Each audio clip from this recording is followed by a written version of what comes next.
Hi everyone, good afternoon, good morning, good evening. I said that in the wrong order to everyone joining wherever you're joining from, and also if you're watching this on playback. Um, Allow myself to introduce myself. I am Juanita Goosens-Roach, peer review manager at Cambridge University Press and Assessment. I've spent more than 20 years working in peer review and editorial operations, and like many of you, I've seen publishing navigate everything from pre and with online submission systems and open peer review to preprints, paper mills, and now AI, which means I'm either highly experienced or simply refusing to leave. Just before we get into today's sessions, just a few shout outs, and this screen slide deck is very short. So code of conduct, we expect all participants to abide by this code of conduct at all conferences, meetings and related events. Please scan the QR code on screen for more information. I'm now going to go to the next slide. So apologies if you're going to scan it because it's not going to be on the screen. Our sponsor today, huge thank you to today's sponsor, River Valley Technologies. River Valley Technologies provides innovative peer review and publishing solutions that help publishers streamline workflows, strengthen research integrity, and accelerate the communication of research. So thank you very much to them. And a couple of plugs for ISMT upcoming events. I'll put these in the chat in a moment, these links, which you might not be able to access on screen now, but I'll put them in the chat once I finish screen sharing this slide deck. Coming up in September, just confirmed and just open for registration. Another office hours on reviewer fatigue, which I'll be hosting an interactive fireside chat exploring reviewer fatigue, reviewer recruitment, and sustainable peer review practices. Together, we'll move beyond defining the problem and focus on what is actually working in real world editorial workflows. That's scheduled for the 16th of September. And the 22nd of October, we've got the 16th GW Ethics in Publishing Conference. This year's conference promotes proactive action and the implementation of creative and systemic solutions to promote integrity in the profession and practice of publishing. Again, I'll put these links in the chat shortly afterwards. Join ISMTE. We need you. There are so many benefits to being an ISMTE member. Join today. For those that attended last week's conference, you may have one of the amazing benefits, which is the gift basket. I just received mine. I will neither confirm nor deny how many chocolate bars I've eaten since receiving that box yesterday. Other amazing benefits include access to editorial office news, continuing education and training through the resource library, networking with more than 1,000 peers in across 15 plus countries, discounted registration to ISMT conferences, including early bird discounts, etc., and access to members only networking and training opportunities. There's the link, and I'll pop it in the chat once finished this short introduction. And we also need you in terms of volunteering. Are you interested? ISMT committees are always looking for motivated member volunteers. Use the form in the chat link to submit your information to volunteer, but please note ISMT membership is required to then be a volunteer or to be to join a committee as well. More information will be provided in those via those links. All right, so let's go to today's session. When more is not better, rethinking submission growth in scholarly publishing stems from a question that's been on my mind for some time. No, not 20 plus years, but some time due to a recent scholarly kitchen article, which happened to provide the catalyst. But the topic also resonated strongly with my own experiences working in peer review operations, and it sparked some particularly interesting discussions internally with my PRA team. Because if there's one thing I've learned over the years, it is that submission growth is one of those metrics that seems wonderfully straightforward at first. Submissions are up. Excellent news. Great. We can end this discussion. Thanks, everyone. It's been great. No, but seriously, as someone who spends their days thinking about editorial workflows, peer review, research integrity, and operational capacity, I've often found myself wondering what happens next. Because the easiest part of submission growth is the graph going up. Everything after that gets considerably more complicated. Now, before anyone worries, this is not an anti-submission growth session, quite the opposite. Most journals, probably all journals really, would be delighted to see submission growth, and rightly so. More submissions can mean greater visibility, broader author engagement, stronger reputation, increased selectivity. What I'd like us to explore today is the impact that growth can have behind the scenes. What does growth mean for editorial offices? What does it mean for reviewers? What does it mean for research integrity screening? What does it mean for systems, workflows, and operational capacity? And perhaps most importantly, how do we ensure that success remains sustainable? I'm going to stop screen sharing now and let's go into the chat. Well, not the chat, but I see there's already some stuff in the chat. Before we go any further, I'm just going to put in those links that I mentioned so you'll be able to see those and then we'll go into the session. Apologies as I just had those here or there. Great. One last one and then we will get started. Okay.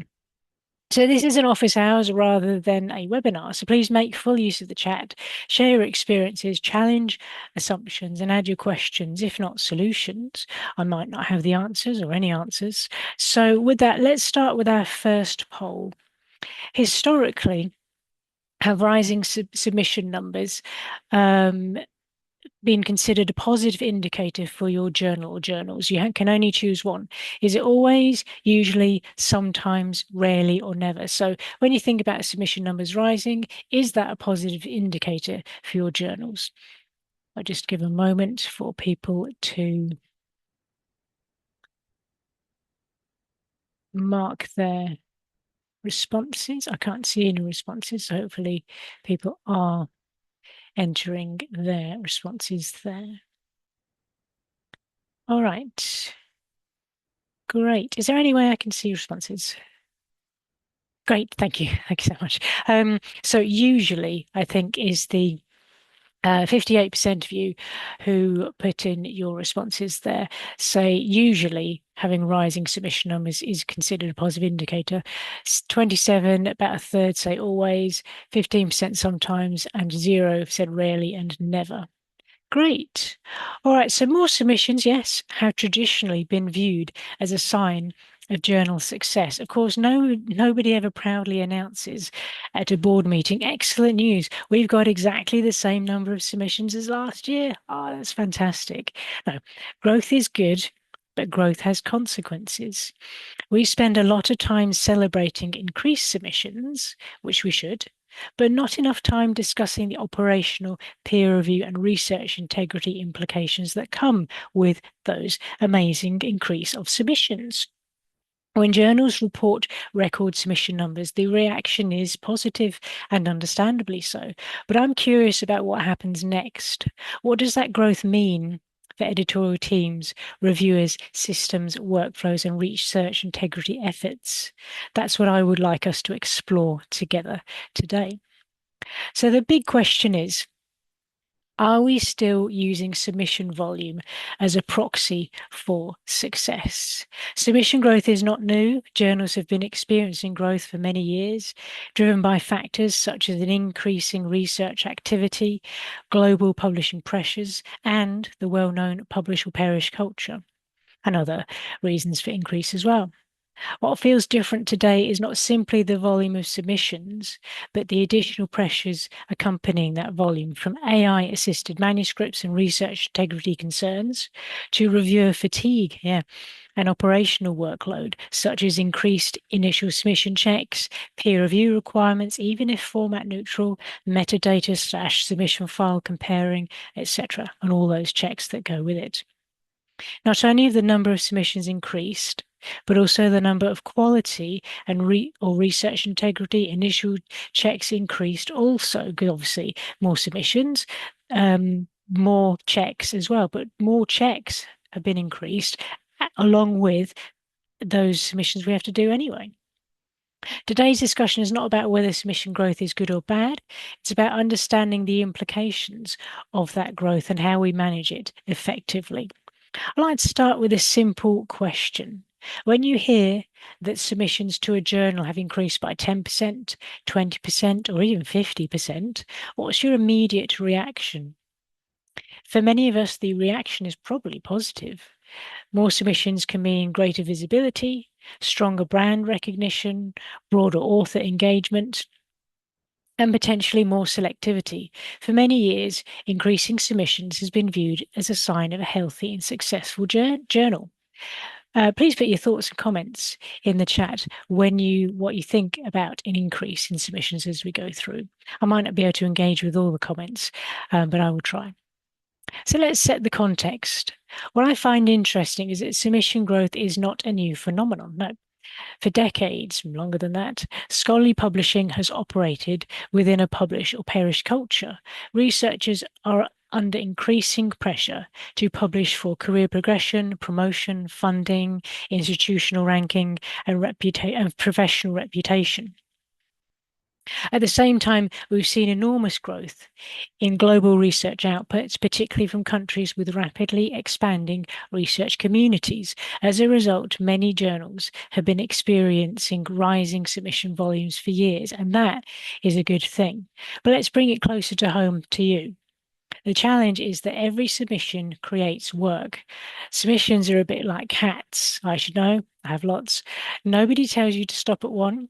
We have about five, sometimes six. Don't ask me about the sometimes six. Every additional cat comes with its own needs and demands. Likewise, every additional submission creates activity. Even when a manuscript is ultimately rejected, it's still entered the system. Someone needs to receive it. Someone needs to screen it. Someone needs to assess whether it meets journal requirements.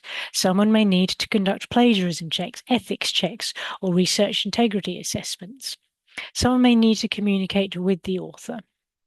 Every submission represents activity, whether it is accepted, rejected, or withdrawn, or even sent back to the authors. It still needs to be assessed initially. Manuscripts do not magically travel from an author's desktop to a publication decision, although occasionally I suspect some stakeholders think that they do.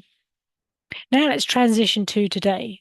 What feels different today is not simply the number of submissions we are receiving. Many of the historical drivers still exist. Researchers are still under pressure to publish. Research output continues to grow. But we are now also operating in an environment where editorial offices are encountering additional challenges.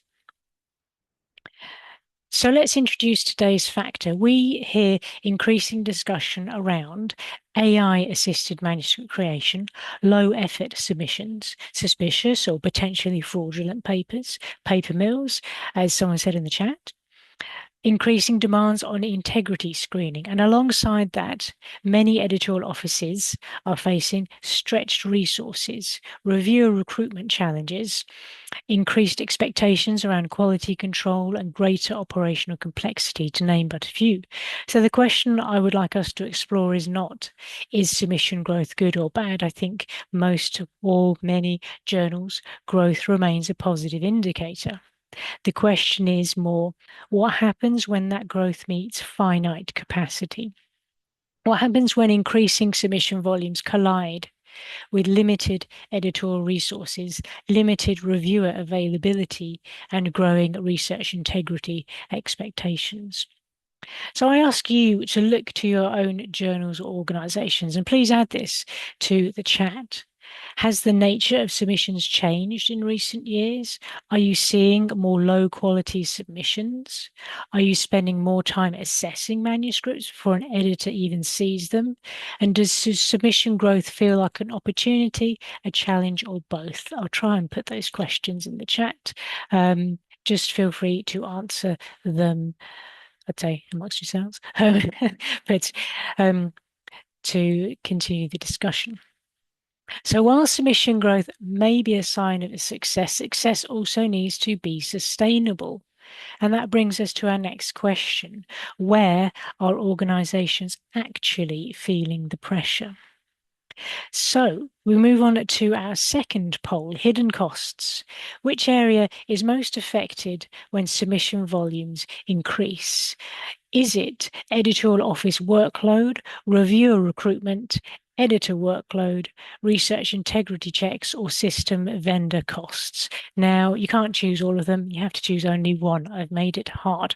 So, which is the most affected for you when submission volumes increase? I'll give people a moment to respond. And while you're doing that, I know you can't choose one, Althea. That's why I made it really hard. There is one poll where you will be able to say all of the above, but not this one.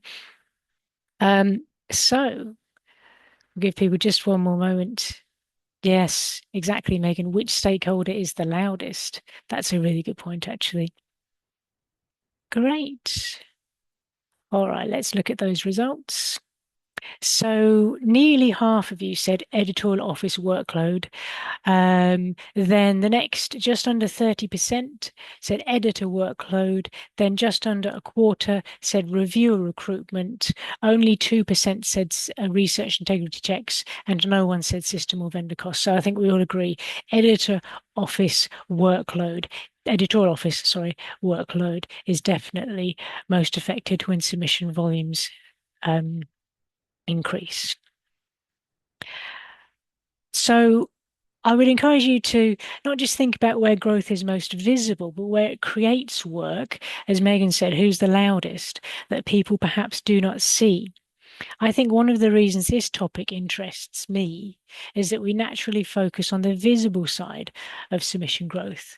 A journal report submissions are up, authors are engaging, the journal is attracting attention, and those are genuinely positive outcomes.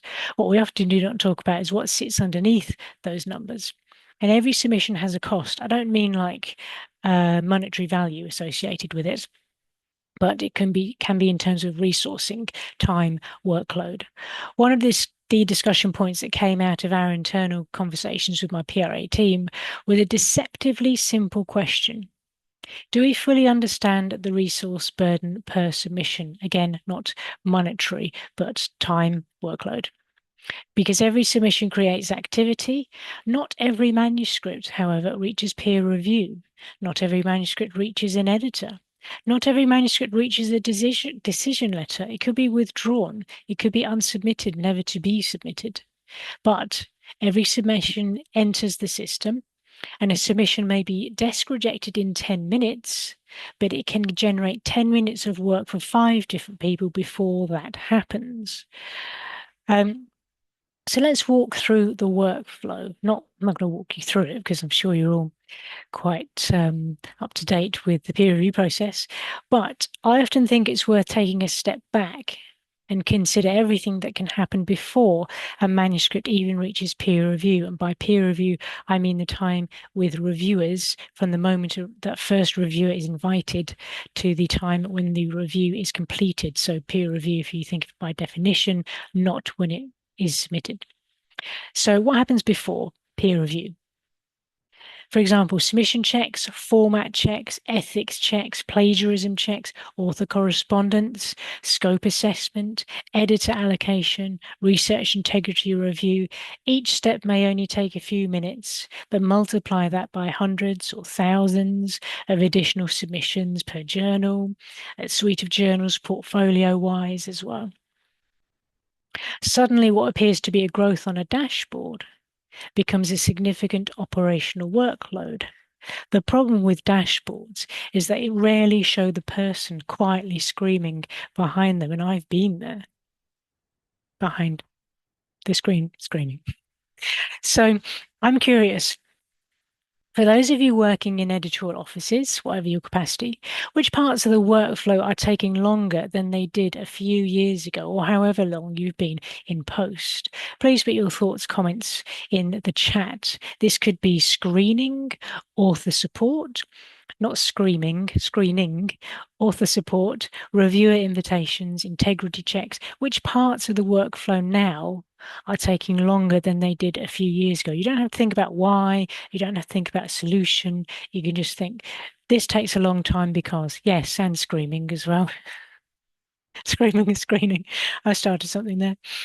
Um, when we talk about low quality submissions, one question that emerged from discussions with my PRA team is whether we are seeing increased time spent on screening and desk rejection, or is it same amount of time, simply an increase in all submissions, including low quality submissions? So, are we having the same amount of checks we're still doing, but the number of submissions has increased?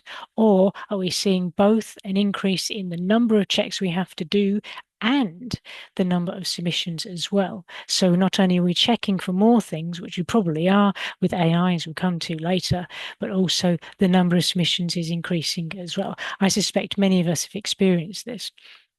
Ironically, some of the quickest decisions are no longer necessarily the easiest. A desk rejection, as I said, sounds simple, but before making that decision, it still needs to be assessed. Is it out of scope? Is the science sound?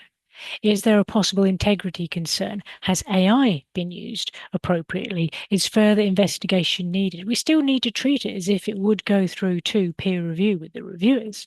Sometimes the manuscripts that are ultimately rejected consume a surprising amount of time given the type of rejection they receive. And this got me thinking something that rarely appears in journal metrics. We measure submissions, acceptance rates, turnaround times, other KPIs and metrics. But how often do we measure editorial effort per submission, like how long it takes to actually do the initial submission checks? I'd say on average, rather than say you get one that has a lot of things you have to check, or maybe the mean or the median instead. Time spent on screening, time spent on problematic manuscripts. We have to have a lot of back and forth, a lot of author correspondence. Those activities are often invisible, yet they consume substantial resources.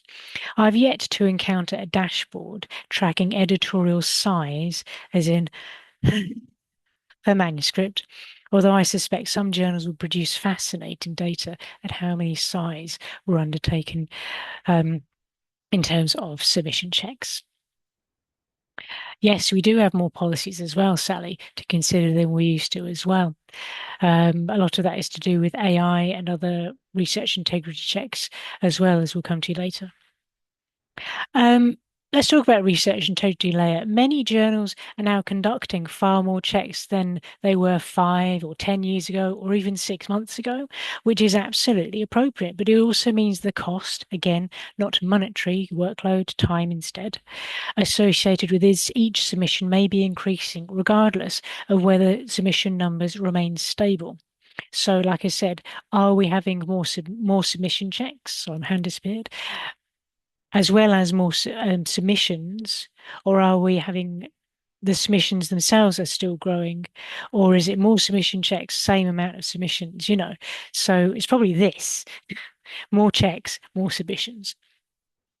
So looking at those poll results from that you just did on that second poll, I think it's interesting is that the pressure points may differ across organizations, but it's pretty much nearly 50% of you said editorial workload there. Some are feeling it more strongly in review recruitment, some in integrity checks. The common theme is that submissions do not exist in isolation. Every increase in volume has effects that ripple through people, processes, and systems. And this raises another interesting question. Don't worry, I've got a lot of interesting questions. If journals are handling increasing number of submissions, what is driving that growth? Many of the traditional drivers still exist, but increasingly we are hearing discussion about AI and its role in changing the submission landscape. So let's explore that next. All right, so the AI question. Have AI tools fundamentally changed the environment? Let me put this as just a question to you in the chat. Yes, is that bold? That's going to be bold. Let's change that. Yes, no, unsure, or too early to tell? So have AI tools fundamentally changed the submission environment? Um, yes. Lots of people are saying yes, definitely 100%. Yes. Exactly. Yes, exactly. AI is one of the most discussed topics. There were a lot of sessions last week at ISMTE conference. I hope you managed to attend, and not just for the amazing snack box that I will never stop going on about. But yes, AI is here. I think we're at the kind of piloting stage rather than we know what we're talking about, we know what we're doing with AI stage at the moment. It's a very interesting stage to be at. For someone who's been in the industry for over 20 years, I've seen a lot of stages. Not, I mean, we even had a pre-submission system for one of my journals that I worked on. And we even utilized, dare I say, fax. Um, Fax is in FAX, not fax is in FACTS.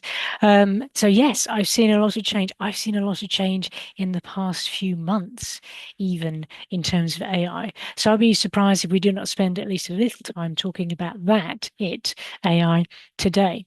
I like to start with a disclaimer for this section, though. It's not intended to be an AI is good or AI is bad discussion. The reality is probably much more nuanced than that. Many authors are using AI tools responsibly and declaring it so. Many editorial offices are exploring and using AI tools to improve efficiency. I think we have to, due to submission numbers and increase of integrity and submission checks. Many publishers are still developing their policies and approaches as well. So rather than debating AI itself, because I'm sure it's listening, I'd like us to focus on a practical question. How is AI affecting the submission environment that editorial teams are working in every day? So let's connect this back to submission growth. As we know, submission growth has been happening for years, for ages. It's great. Research output has increased globally. Competition for funding and promotion remains intense. The pressure to publish has certainly not disappeared, but AI introduces a new variable. It potentially lowers some of the barriers associated with preparing a manuscript. And naturally, that raises questions about whether we're likely to see even greater submission volumes in the future. It can be very, very easy to plug in a prompt to AI, and with whatever prompt you give it, depending on the prompt you do give it, I think it can then output something for you. I'm not saying that that should be done, but you can use it like for personal reasons, and it'd be quite fun. However, I think it could raise questions about whether we see a greater submission volumes in the future, just because AI can be used in a supportive way to help with things that otherwise may take time for both authors and also editorial staff as well. One of the questions that emerged from my own discussions with my PRA team is, are we seeing more AI assisted or low effort submissions? I suspect experiences can vary considerably across journals and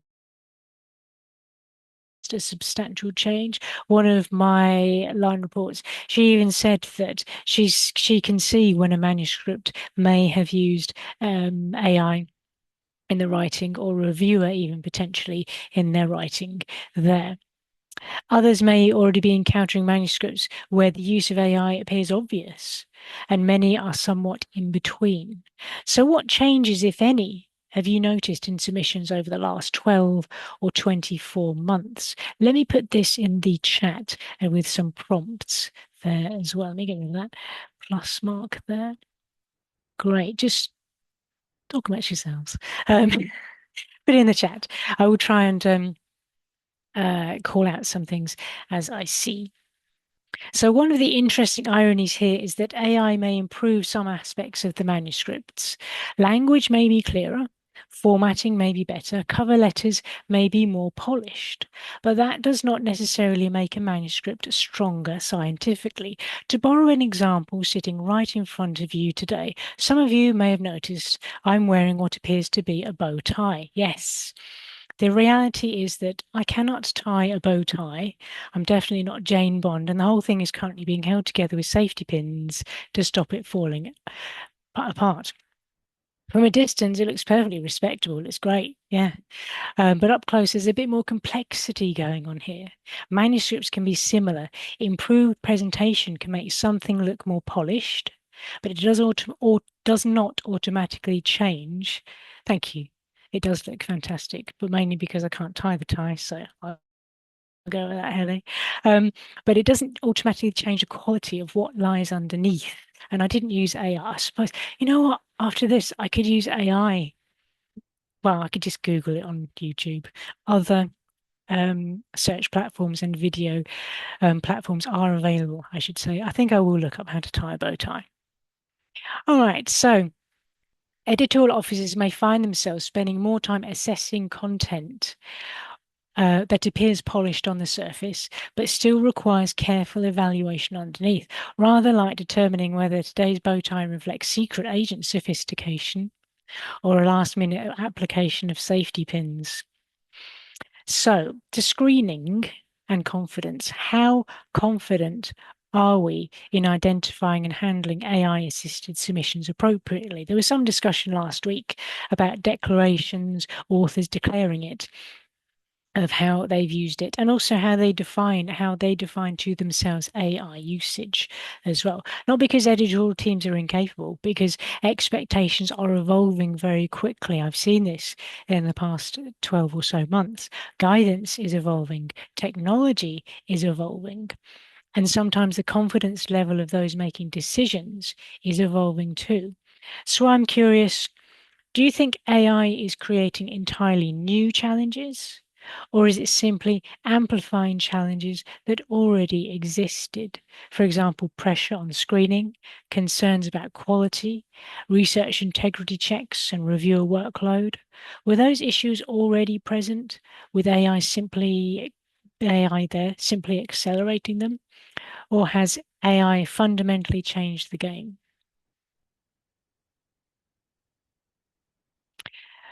Personally, I think the most useful question is not whether AI is increasing submissions, it is whether our workflows and processes are prepared for whatever impact AI may have on the volume, nature, and complexity of the submissions we receive. Whatever our views on I think most of us would agree on one thing. Editorial capacity is not unlimited, reviewer capacity is not unlimited, and organizational resources are not unlimited. All right, I can't count. That's three things. Um, so if submission volumes continue to grow, whether driven or assisted by AI, research expansion, or other factors, we eventually have to ask, can the peer review system keep up? And by system, I mean ecosystem, not the submission platforms. And that brings us neatly to reviewer fatigue and system capacity. So, this next poll, reviewer fatigue and system capacity, where do you think increasing submission volumes place the greatest strain? Now, this one you can say all of the above here. So, is it reviewer recruitment, getting reviewers to agree?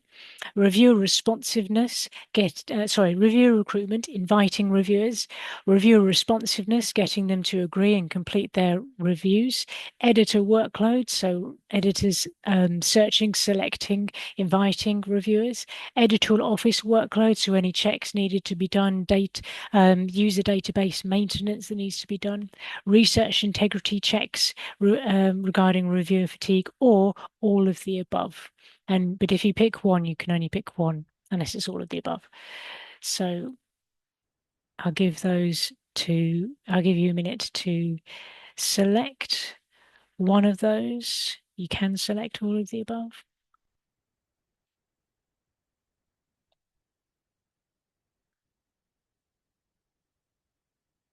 Great. All right. All of the above. Yes, I thought so. 65% of you said all of the above. Then it was quite low. Everything else, 11% or lower, as I did kind of think, giving you the option of all of the above. 11% editor workload, then 7% was actually reviewer recruitment, and then 6% each for all of the other options there. All right, so each one of the themes already emerging from today's discussion is that submissions do not exist in isolation. We know that. Every additional manuscript creates work somewhere in the system. When we talk about submission growth, we often focus on the front end of the process. We talk about attracting authors, call outs, uh, issues and supplements and special issues, etc., themed issues, increased visibility of the journal as well, and growing journal reach. But growth also has implications further along the workflow because the reality is that editorial, reviewer, and operational capacity, excuse me, are not unlimited. We've already discussed some of the hidden costs, again, not monetary, associated with submissions. The next question is, what happens when increasing volumes move beyond the editorial office and into the peer review process itself? So with peer reviewers.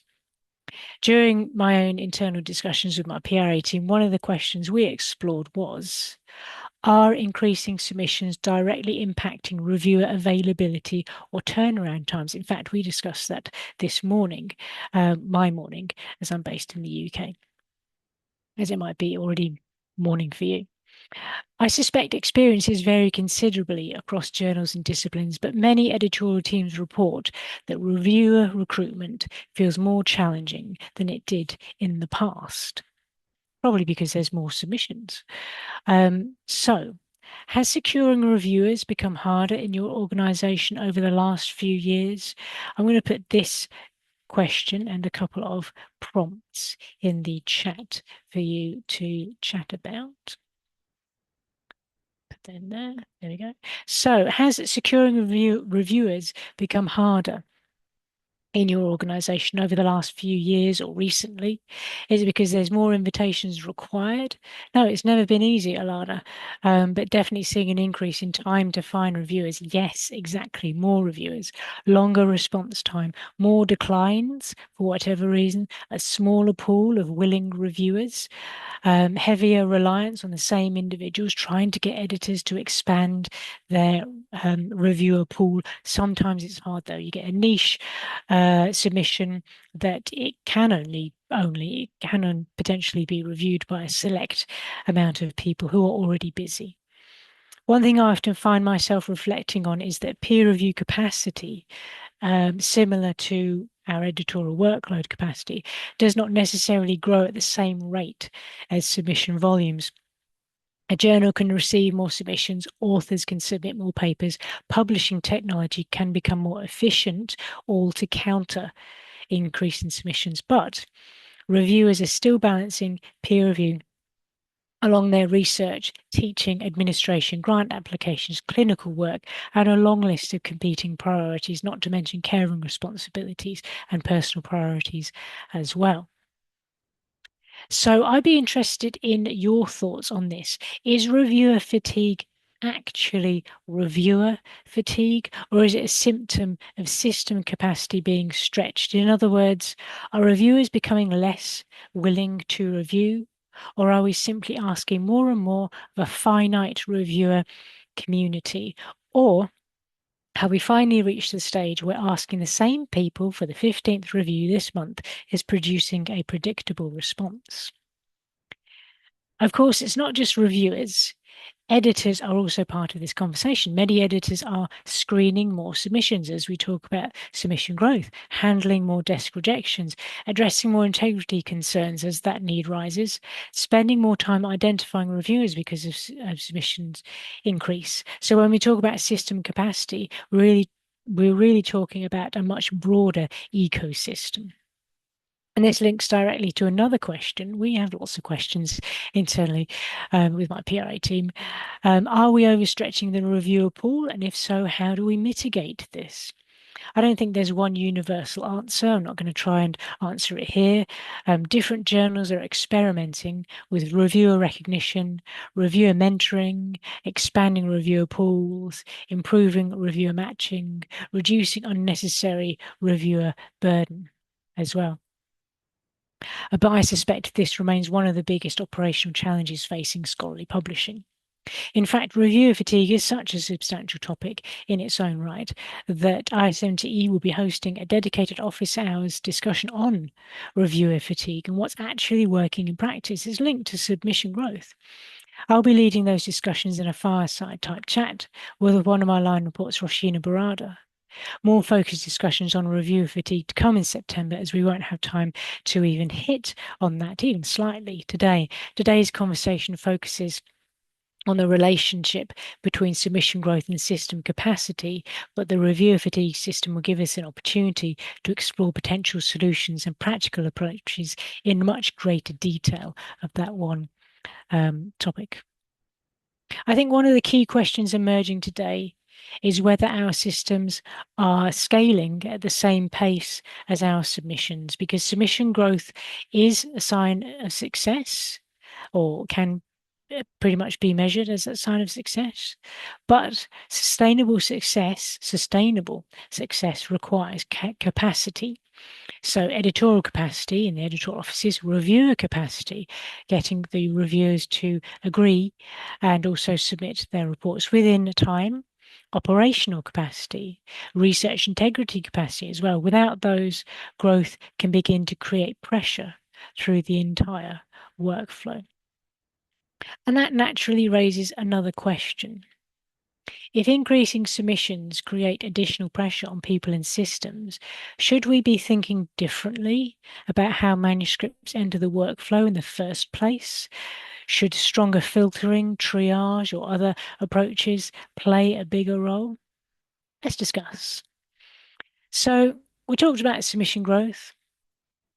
We've talked about hidden costs. We talked about AI, reviewer capacity, and operational pressures. And a recurring theme seems to have emerged.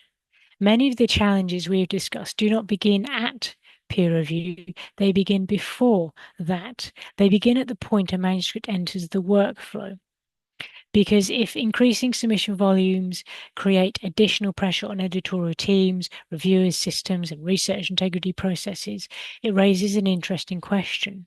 Should we be thinking differently about how manuscripts enter the system in the first place? Not necessarily making it harder to submit, not asking authors more questions at submission, not giving them longer instructions to read, not creating additional barriers. But perhaps being more intentional about how manuscripts move through the earliest stages of assessment. So let's connect this back to submission growth. One of the assumptions that often accompanies submission growth is that every submission should move through broadly the same process, regardless of article type, subject matter, journal, etc. But as we've discussed today, manuscripts are not all equal in terms of quality, complexity, suitability, or risk. And yet, many editorial teams can find themselves investing significant time and resource into manuscripts that may ultimately be out of scope, incomplete, low quality, scientifically unsound, or simply unsuitable for peer review. The consequence is that we end up placing pressure on the entire system before determining whether a manuscript is genuinely likely to benefit from entering that system. Again, not entering the submission system, it's already there, entering the peer review process, I should say, with peer reviewers. So again, one of the questions that emerged from discussions with my PRA team was, when should we close the floodgates? It's a slightly provocative phrase, but I think it captures an important challenge.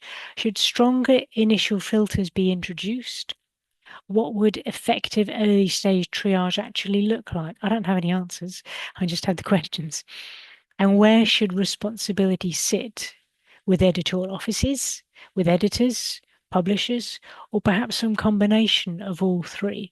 Well, by saying close the floodgates, I don't mean suddenly put up a large banner on your submission site saying stop.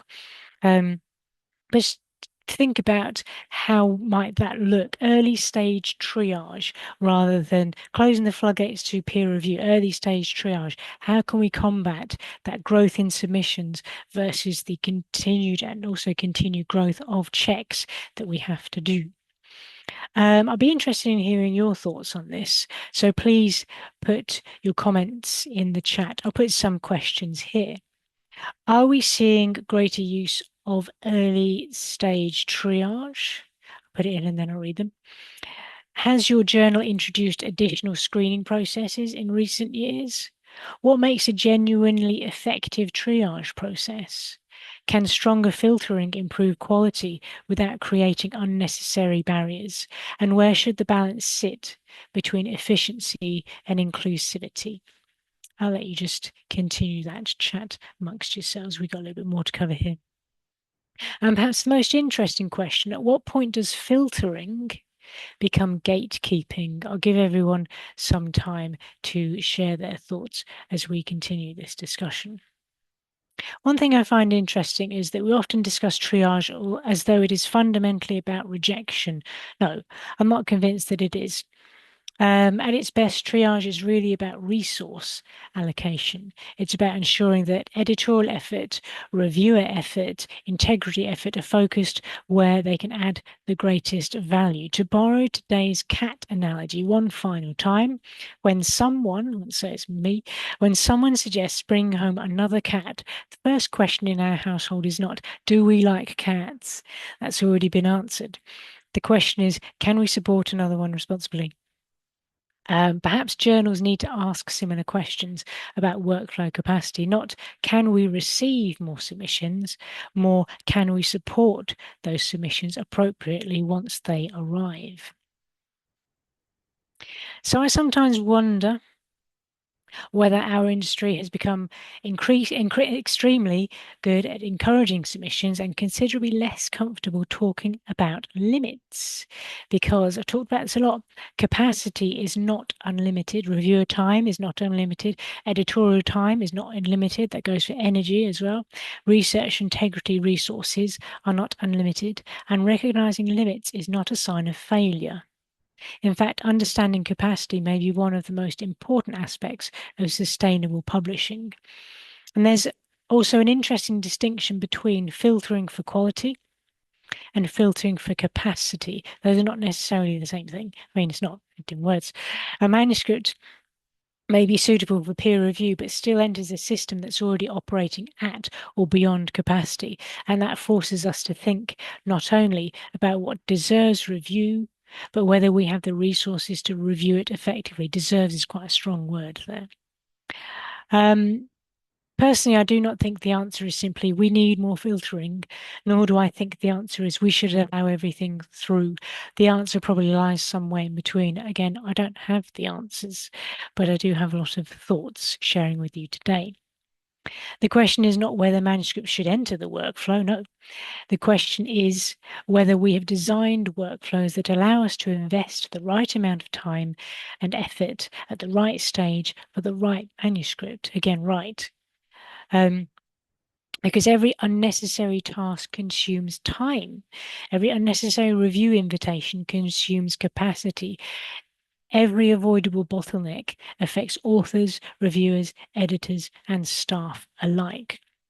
And perhaps that brings us back to the central theme of today's discussion. Submission growth itself is not the issue. Again, we'd love to see, and we do enjoy seeing, growing submissions. The real question is what happens after they arrive. How do we balance growth, quality, efficiency, integrity, capacity, sustainability, everything that ends in the letter Y, apart from growth? And perhaps most importantly, how should we define success in scholarly publishing once we begin looking beyond submission volume alone? And that's where I'd like to finish our discussion today. Yes, there is a finish. I'm not saying that because I've not enjoyed this, but trying to get through everything today. We've spent the last 48 minutes exploring the implications of submission growth. But before we finish, I'd like us to think about a broader question. How should we define, how should we define success in scholarly publishing? So I'd like to start the closing by returning to where we began. Nothing we've discussed today is intended to suggest that submission growth is somehow negative. For most journals, increasing submissions will continue to be viewed positively. More submissions can indicate greater visibility for the journal, stronger reputation of the journal, increased author engagement, of course, naturally, a larger pool from which to select high quality research, maybe to pull them out, to highlight those, showcase those. Those are all positive outcomes. But what I think today's conversation has highlighted is that submission volume tells only part of the story. So let's recap. Over the last now 49 minutes, we've talked about the operational effort associated with each submission, the hidden costs, again, not monetary, behind the numbers. So, how long things take, the workload, the effort, increasing expectations around screening and integrity as those continue to rise. Reviewer recruitment challenges that it does get harder to get reviewers to agree to review and then also secure their reviews as well. And then system capacity, the ecosystem, not necessarily the submission platform. And those discussions raise an interesting question. Can a journal be successful simply because it has more submissions, or should success also include the ability to manage those submissions effectively? Okay, that's two questions, or maybe the second question is in response to answering the first. Don't ask me. Um, for me, one of the most interesting things about publishing is that many of the activities we value most are often the hardest to measure. For example, how do we measure editorial judgment? How do we measure reviewer engagement? We could do by polls and surveys and a deep dive into data and reporting. What about research integrity? How do we measure that? Author experience? Again, we could have polls, we could have surveys. The quality of peer review as well. Again, we can have reviewer ratings of the reviews that reviewers have provided, but in my experience, those aren't required for the peer review process for recommendations and decisions. And those things, all of those things that can't be measured easily, they can be measured somehow. They don't fit neatly into a dashboard. Personally, I don't think the question is whether we want submission growth. Of course, we do. I think the question is whether our people, processes, and systems are able to sustain that growth whilst continuing to deliver quality, efficiency, and integrity. Because ultimately, success isn't just about getting manuscripts into the system, it's about what happens after they arrive. So, today's final poll, I believe we have one left. Which statement best reflects your views? Submission growth remains one of the most important indicators of success. Submission growth is important, but should be balanced with other metrics. Operational capacity should be considered alongside submission growth, or success should be measured differently altogether. I think we have that as a poll. If not, I might put those as questions. Hopefully that is a poll that we have. Oh, okay. No, not to worry. I will put that as questions instead. So let me just copy that in. Sorry, I don't think I sent that poll to you. So after today's discussion, which statement best reflects your view here? So you can just add it in the chat, add a bit more discussion if you want to. So before we leave, I'd like to leave you with 5 key takeaways from today's discussion, which I will put in the chat as well, which you'll see. Not necessarily answers, like I said, I might not have the answers, not universal solutions, but 5 things we can continue thinking about. So I'll put those in. So hopefully you'll be able to spot these in amongst the continued chat. I think they will. I think I might have them in bold actually. Um, so submission growth remains a positive indicator, but it's not a complete indicator. More submissions can reflect increased visibility, reputation, author engagement, and selectivity, but alone submission numbers alone do not tell us about the effort required to support that growth. Every submission creates work, everyone involved. Whether a manuscript is accepted, rejected, withdrawn, or transferred, or however the outcome is, or not outcome in some circumstances, it still enters the system. And it still involves people, processes, technology, and decision making. The operational impact of submission growth is often far greater than the headline figures suggest.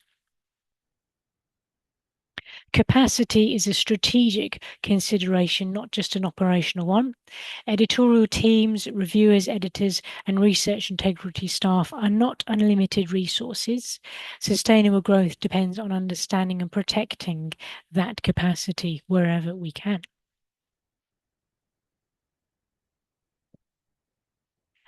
Oh, hopefully that's massive.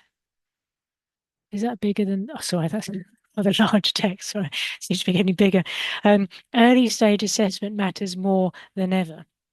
Whether we call it screening, triaging, filtering, or prioritization, the ability to direct effort to where it adds the greatest value is becoming increasingly important. Good triage is not about rejection, it's about resource allocation.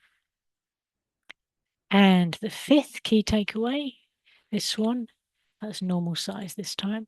Sorry about it being rather large before. Success should be measured not only by growth, but by sustainability. Perhaps the most important question is not how many submissions are we receiving, but can we continue supporting those submissions effectively while maintaining quality, efficiency, and integrity? And bonus takeaway number 6 is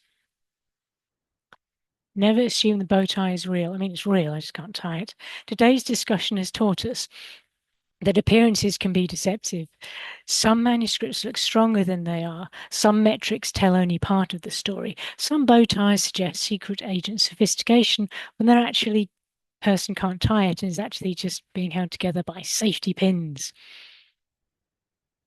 So if anyone has any Q&As, I know we've got only 4 minutes left. Do pop them in there. Sorry, I couldn't engage too much with the chat, but it was good to see all of that chat that was going on. If anyone has any thoughts they'd like to share, thank you very much, Megan. That's lovely to hear. All right. If not, I am going to close it out because I have a little closing. I'll just be like, thanks, bye, and that's it. Um, oh yes, I do. I've had this haircut actually for nearly no 15 years. My hairdresser no longer asks what I want. It's the same. She just sits me down and be like, the usual. All right. Yes, there's lots of cats involved. I think one of my cats is asleep. You can't see her. The other cat has decided it's playtime. So closing today, we've explored submission growth from several different perspectives, not just what it means for journals, but what it means for people, processes, and systems that support scholarly publishing every day. Nothing we've discussed today is intended to suggest that the submission growth is a bad thing. I don't want you going away thinking about that. You can think about whether I can tie a bow tie all you like and how many cats we have. That's fine. But submission growth is good. For most journals, it remains a positive sign of visibility, reputation, engagement, and reach, amongst other things as well. But I hope what today's discussion has highlighted is that growth and success are not necessarily the same thing. Growth may be one indicator of success. Sustainable success requires capacity, quality, efficiency, integrity, and the ability to support that growth over the long term. Submission growth may be the headline, The people, processes, and systems supporting it are the story. Because, as you know, as an owner of five, occasionally six cats, don't ask me about the occasionally, I can tell you growth is easy. We have two adopted cats we adopted, three or four self-adopted cats, they've come to us. It is everything that comes afterwards that requires, sorry, the real planning. Admittedly, our household, including my husband and teenage daughter, may not have yet discovered its natural carrying capacity in terms of cats, but that's a discussion we'll have for another day, maybe in office hours. You never know. But perhaps that is the question I will leave you with today. No, not about how many cats is too many cats, but rather when submissions, and I'll put this in the chat, when submissions go up, there you go, nice and bold. When submissions go up, are we simply measuring growth or are we also measuring our ability to sustain it? Thank you, everyone. Yes, Carrie, I think a cat office hours would be brilliant. Thank you, everyone, for sharing your experiences, insights, and perspectives today. It's been fantastic. Thanks, everyone. Thanks. Bye.